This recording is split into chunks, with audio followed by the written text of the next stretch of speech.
오늘은 30년 전에 있었던 제 이야기를 하려고 합니다. 그 당시 저는 유부남이었고 그녀도 유부녀였습니다. 그녀와 저는 서로 사랑했고 그녀는 저와 결혼하기 위해 남편과 5살 된 딸도 버렸습니다. 이 사실을 알고 저는 너무 무서워 그녀와 연락을 끊었고 다음 날에도 아무 일 없었다는 듯 출근을 위해 넥타이를 맸습니다. 그녀는 결국 감사실에 투서를 넣었고 저는 하루아침에 회사에서 잘렸습니다. 그게 끝이었습니다. 그런데 말입니다.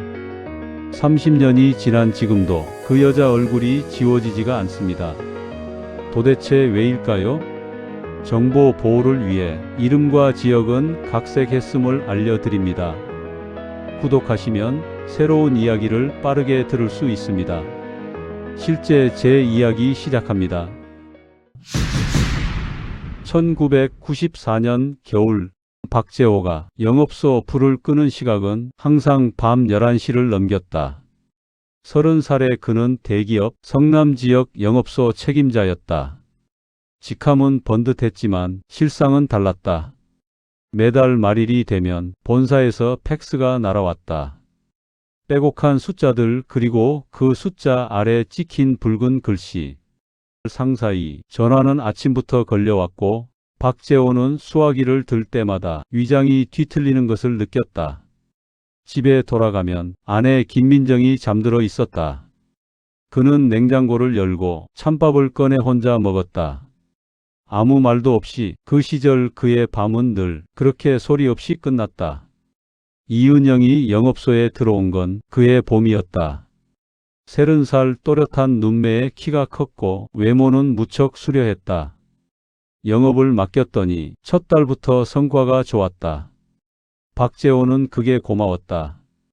처음엔 그것뿐이었다. 밥 한 끼를 사는 것도 야근 후 포장마차에서 소주 한 잔을 기울이는 것도 그저 상사와 부하 직원 사이의 일이라고 생각했다.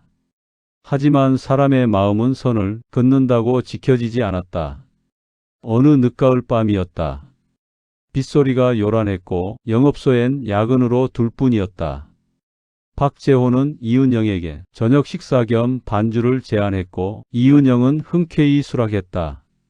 성남 골목의 작은 대포집에서 둘이 말없이 식사와 술잔을 부딪혔다. 잠시 후 이은영이 말했다. 소장님, 너무 힘들어 보여요. 그 한마디였다. 박재호는 오랫동안 그 말을 기다리고 있었는지도 몰랐다. 아내에게도 친구에게도 꺼낸 적 없는 말들이 그날 밤 쏟아졌다. 숫자 압박, 상사의 멸시, 집에서도 회사에서도 책임자여야 했던 책임감이 있었다. 이은영은 조용히 손을 들어 살포시 그의 손을 잡았다. 그리고 그 둘은 근처에 있는 허름한 모텔로 들어가고 있었다. 그날 이후 두 사람의 경계는 허물어졌다. 박재호는 알고 있었다. 이은영에게 남편이 있다는 것을 5살짜리 딸이 있다는 것도 그러나 멈추지 못했다. 멈춰야 한다는 생각을 할 때마다 이은영의 얼굴이 먼저 떠올랐다. 그것이 사랑인지 도피인지 그는 구분하려 하지 않았다. 이은영은 달랐다. 그녀는 처음부터 진심이었다. 남편과의 관계는 이미 오래전에 식어 있었다. 형식만 남은 결혼이었다. 그녀는 박재호를 만나면서 처음으로 살아있다는 감각을 느꼈다. 그리고 결심했다. 이 남자와 살겠다고. 5살짜리 딸의 손을 잡고 법원에 갔다. 이혼 서류에 도장을 찍으면서 그녀는 떨지 않았다. 박재호가 있었으므로. 그러나 박재호는 몰랐다. 그녀가 그 도장을 찍는 동안 아내 김민정이 이미 모든 것을 알고 있었다는 사실을. 김민정은 울지 않았다. 소리를 지르지도 않았다. 김민정은 대기업 같은 회사에서 일했던 여자였다. 그녀는 감정보다 판단이 빠른 사람이었다. 남편의 귀가 시간이 달라진 순간부터 눈치챘다. 냄새도 문자도 결정적인 증거를 찾으려 하지 않았다. 이미 알고 있었으니까.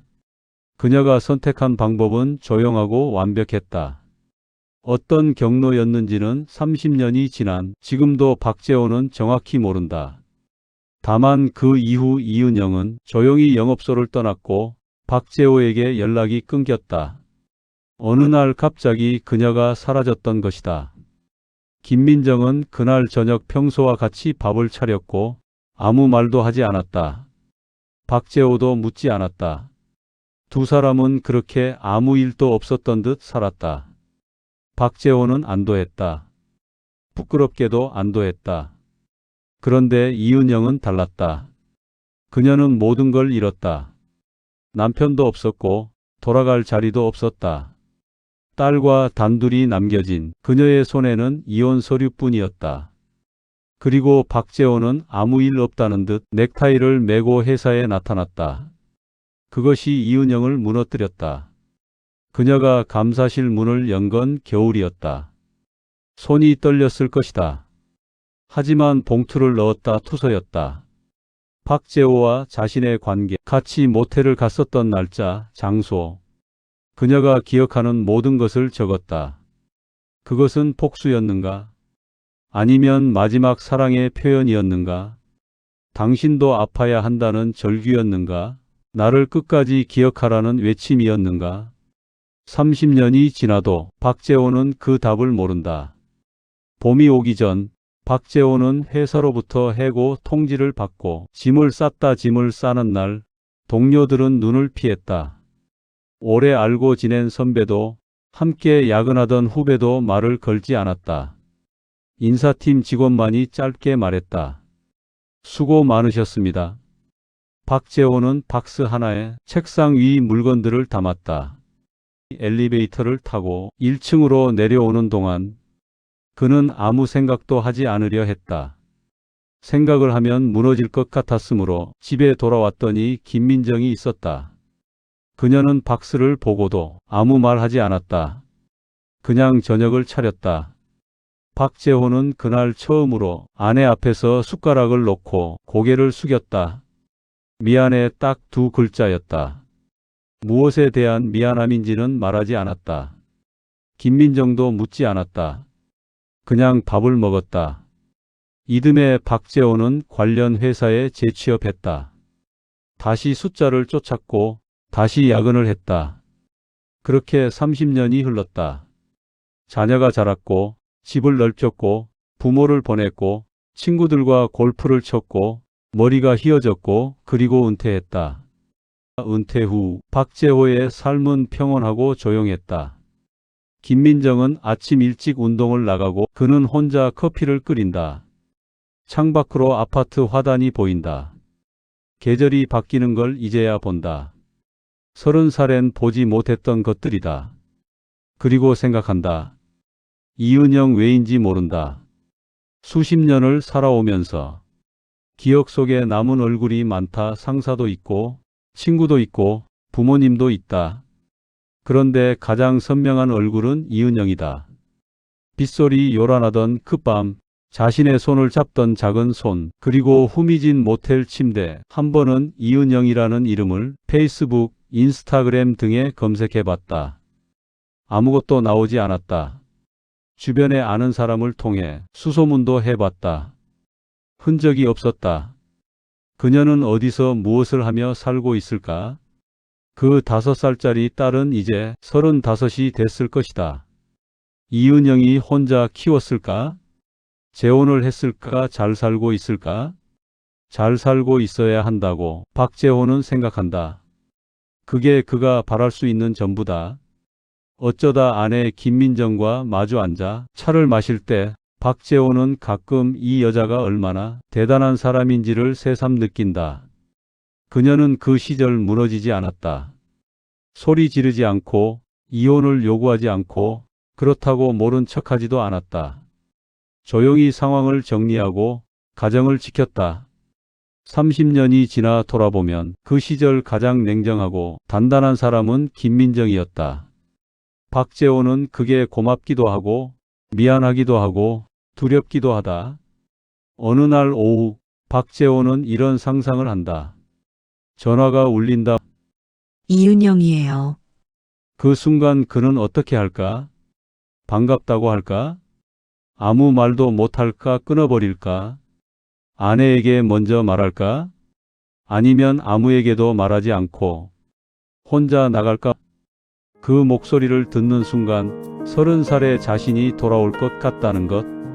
야근이 끝난 빈 사무실, 빗소리, 손을 잡던 감촉과 따뜻한 온기가 느껴지는 몸. 그 시절이 고스란히 밀려올 것이라는 것.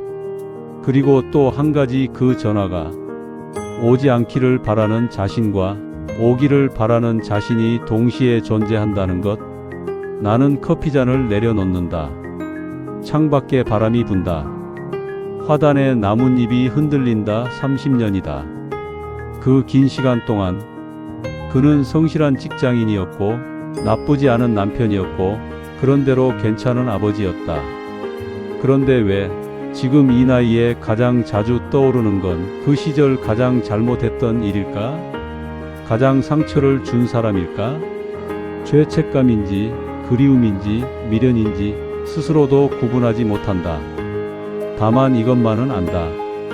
이은영이 그 투서를 넣던 날 그녀의 손도 분명 떨렸을 거라는 것.